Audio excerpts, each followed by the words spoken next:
आजिज़ और सादे आदमी थे। लोग समझते हैं कि फलाना बंदा बड़ा डाढ़ा है। डाढ़े थे वो, लेकिन अपने नज़रिए के एतबार से, अपनी बात के एतबार से वो डट जाने का मिजाज रखते थे, लेकिन रूटीन में, वज़ादारी में, मेल मिलाप में बड़े हसीन आदमी थे। यानी एक लफ्ज़ वो बोलते थे जब किसी से मिलते थे। मुझसे मुलाकात होती तो मैंने देखा, जैसे ही उनके कमरे में दाखिल हुए तो वो कहते थे बल्ले बल्ले, पीर जी बल्ले बल्ले, मौलाना बल्ले बल्ले। कोई तालिब इल्म आता तो उसे कहते, ये रूटीन में वो मिलने वालों से ये लफ्ज़ बोलते थे।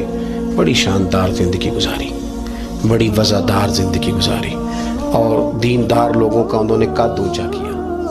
और मैं ये अर्ज़ करूँ उनके कारकुनों से, शागिर्दों से, उनके मुरीदों से कि वो याद रखें इस बात को कि आपके तो वो सरबराह थे, शेख थे, उस्ताद थे, लेकिन नबी पाक से मोहब्बत करने वाला हर बंदा ही उनसे मोहब्बत करता है। तो हज़रत शेख ने बड़ी भरपूर ज़िंदगी गुजारी। फिर उनका विसाल हुआ। कल जब ख़बर आई तो बहुत सारे लोगों के आंखों में आंसू देखे।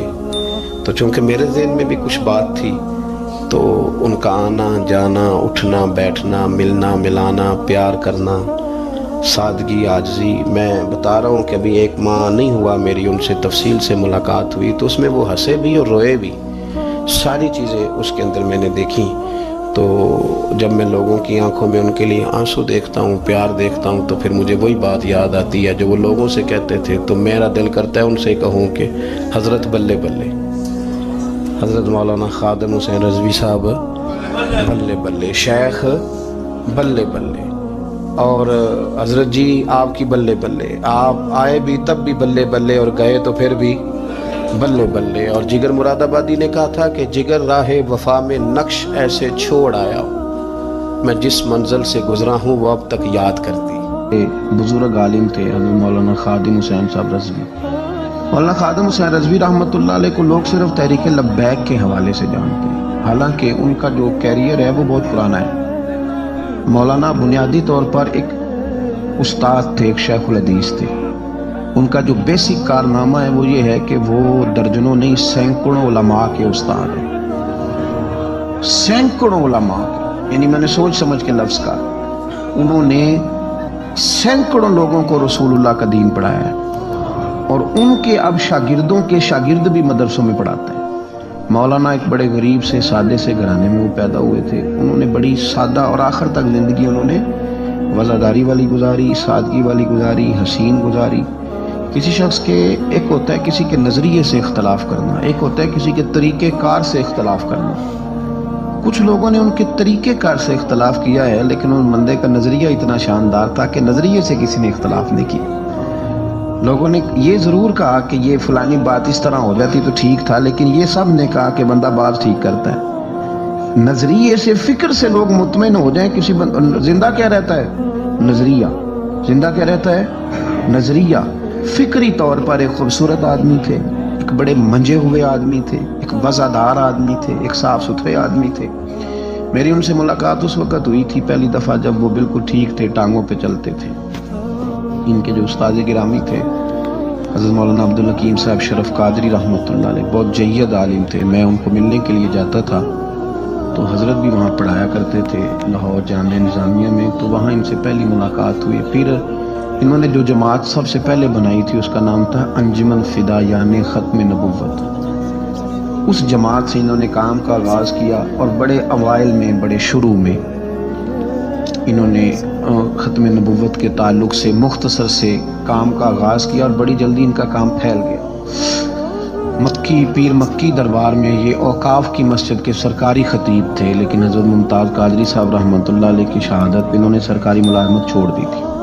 उसके बाद इन्होंने बड़ी मेहनत की, बड़ी जद्दोजहद की, बड़ी काविश की, बीमार और माजूर होने के बावजूद बड़ी कोशिशें फरमाई, और बड़े नडर थे, बड़े बेबाक थे, बड़े खूबसूरत थे। सबसे बड़ी बात ये थी कि सिका आलिम दीन थे। जमात में किसी भी सियासी जमात के पास इतना तगड़ा बंदा नहीं जिस तरह के हज़रत मौलाना खादिम हुसैन रज़वी साहब। मेरी उनसे तसलसल जेल जाने से पहले मैं मिला, जेल से आए तो फिर मिला। मैं गरचे उनकी जमात में कभी शामिल नहीं हुआ, लेकिन फ़िक्री तौर पर उनसे जो कि पहले का एक ताल्लुक़ था, अभी भी 24 अक्टूबर को पिछले महीने की वो गुजरात जा रहे थे तो कुछ देर हमारे पास रुके, और देर तक वो बातें करते रहे, और देर तक उनकी मैं बातें सुनता रहा। پھر وہ مجھ سے کچھ سوالات پوچھتے رہے، میں ان کے جواب دیتا رہا۔ پھر اچانک جو ہے وہ کچھ دن پہلے خبر ملی کہ ان کا طبیعت ان کی بڑی علیل ہے۔ میں نے تیمارداری کے لیے کچھ ان کے جو قریبی لوگ تھے ان سے رابطہ کیا، بتایا کہ آپ ٹھیک ہیں، آپ تھوڑے بیمار ہیں۔ پھر کل اللہ تبارک و تعالیٰ کا فیصلہ قدرت آیا اور تیزی کے ساتھ لوگ اٹھ گئے۔ اس 2020 نے بہت سارے لوگ اہل سنت کے لیے، لیکن اس شخص کا جانا کو زیادہ ہی تکلیف دے گیا۔ دل مائل نہیں ہوا، میں کو ناشتہ نہیں کر پایا طبیعت، اور میں نے پہلی دفعہ فیصلہ کیا تھا میں جمعہ نہیں چھوڑا کرتا۔ سوچا تھا کہ اگر جمعے کے بعد جنازہ ہوا تو جمعہ لاہور جا کے پڑھوں گا، لیکن ان کی نماز جنازہ کل 10 بجے ہے۔ اس طرح کے لوگ کم آتے ہیں دنیا میں، اور شاید ان لوگوں کا وقت بھی تھوڑا ہوتا ہے، اور اللہ پاک شاید ایسے لوگوں کو جلدی ہی اپنی بارگاہ ناز کی طرف لے جاتا ہے۔ ایک شعر جگر مراد آبادی نے کہا تھا کہ جگر راہ وفا میں نقش ایسے چھوڑ آیا، میں جس منزل سے گزرا ہوں وہ اب تک یاد کرتی ہے۔ اور مجھے نا ایک دفعہ کسی شخص نے کہا کہ آپ کے خاندان کا قبرستان کہاں کر کے ہے؟